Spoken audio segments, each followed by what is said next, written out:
Alright, what is up guys? Welcome back to our daily vlog number 9.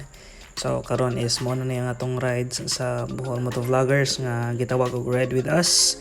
And naami diri sa Wisdom.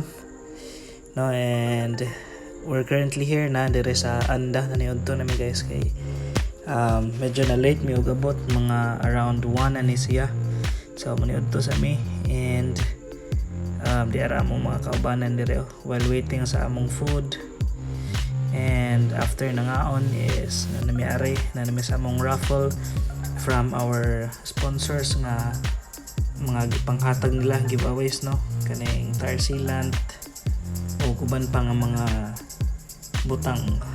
And salamat kayo sa mga supporters nato matong mga followers nga niuban sa atong ride. It was a successful one, so salamat kayo ninyo guys. Without you wala unta ni nga event. So we are very thankful sa inyong pag-uban, sa inyong presensya.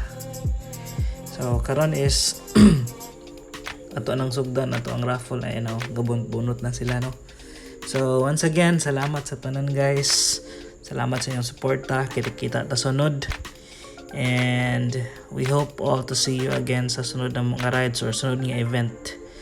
No? So ride safe everyone and peace out.